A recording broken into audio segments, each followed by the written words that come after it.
Bet žodžiu, ką aš norėčiau pasakyti labiau taip iš savo pusės, ar yra prasmės tam undergroundui išlikti, ar yra prasmės, reiškia, jam šiandien funkcionuoti, ar jis gali turėti savo funkciją. Tai mano tokia visiškai asmeninė pozicija yra tokia, kad man atrodo, kad mainstreamas realiai jokių kažkokių tai originalių, novatoriškų dalykų pats iš savęs pagaminti nėra pajėgus. Tam, kad, reiškia, gimtų kažkokie įdomesni dalykai, tam, kad gimtų dalykai, kurie yra iš tiesų drąsūs, peržengiantis kažkokias ribas, nusistovėjusias normas, konvencijas ir taip toliau, reikia iš tiesų tam tikros nonkonformistinės, galbūt maištaujančios laikysenos, kai nėra, reiškia, prisirišama prie tam tikrų, tarkime, nežinau, tarpusavio santykių sistemų, prie tam tikrų institucinio lojalumo tinklų ir taip toliau, kai yra iš tiesų daroma vardan darymo, vardan bandymo kažko naujo, arba nebūtinai galbūt naujo, bet tiesiog darymo taip, kaip išeina, taip, kaip norisi daryti. Ir man atrodo, kad net jeigu mes kalbame apie tą, reiškia, mainstreamą arba tą populiarią kultūrą, ar tai būtų muzika, ar tai būtų menas, tai visada, man atrodo, kažkiek tai va tų elementų iš tokių radikalesnių sričių visada nuteka į tą populiarią kultūrą ir ją praturtina taip, kad ir ta populiarioji kultūra tampa įdomesnė, tampa įvairesnė. Ir iš tiesų, jeigu mes šiandien pažiūrėtume, reiškia, tiek, tarkim, ten, nežinau, muzikinius klipus kokius nors, tai labai akivaizdus yra avangardinio kino, avangardinio, reiškia, kino pogrindžio tokio įtaka ir poveikis tiek ir pačioj muzikoje irgi yra labai daug jau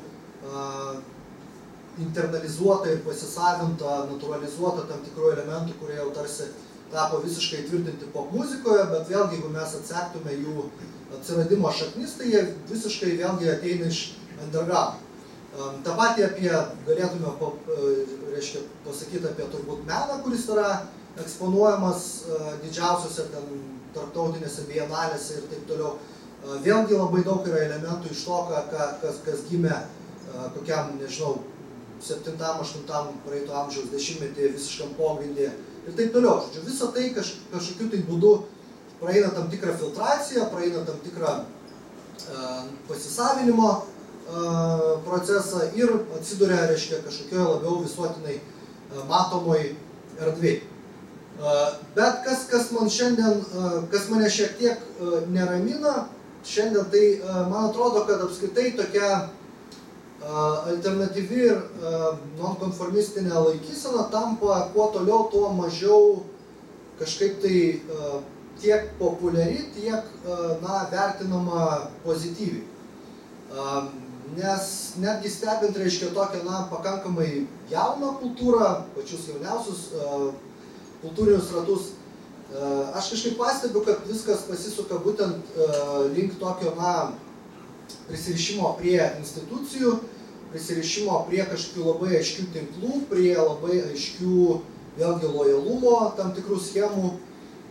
prie, reiškia, tam tikro politkorektiškumo, kai, na, kartais vengiama daryti kažką vien dėl to, kad tai gali kažkam nepatikti ir gali po to tai atsiliepti kažkokie tolimesnį, nežinau, kultūriniai karjerai ir taip toliau. Ir man atrodo, kad tai yra iš dalies turbūt neišvengiama šiandien, nes vėlgi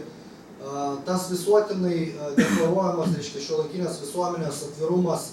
jis kaip ir nėra labai palankus tokiam uždarumui ir na, kažkokiam tai maištui, sakykime, ir apskritai turbūt tas žodis maištas šiandien atrodo taip gan, nežinau, paaugliškai, nepopuliariai ir gal šiek tiek netgi juokingai, bet man atrodo, kad galima vis tik tai išsaugoti ir jo kažkokią tai teigiamą vertę.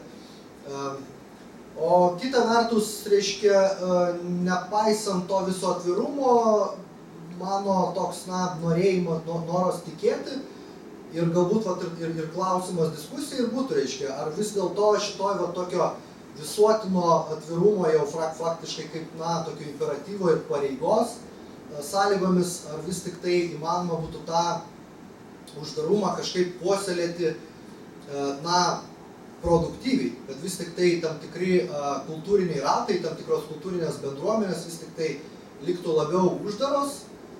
liktų labiau tokios, paremtos būtent aktyvizmų grupės viduje, o ne, tokių smalsavimų arba tokių, reiškia, nuolatinių eksperimentavimų su tapatybėmis, nes šiandien vėlgi, kalbant apie tą visą postsubkultūrinį laikotarpį, galime pastebėti, kad labai paplitęs yra toks reiškinys, kaip būtent eksperimentavimas su tam tikrom tapatybėm arba tam tikrais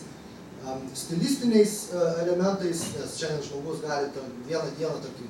atrodyti vienai, kitą dieną jau kitaip, ir visą tai jau visiškai, visi tie ženklai ir tie simboliai atrodo, kuo toliau, tuo labiau nieko konkretaus nebereiškia, ir reiškia, žmonės kuo toliau, tuo labiau negali ir nenori prisirišti prie kažkokių fiksuotų tų tapatybių. Ir čia aš turbūt,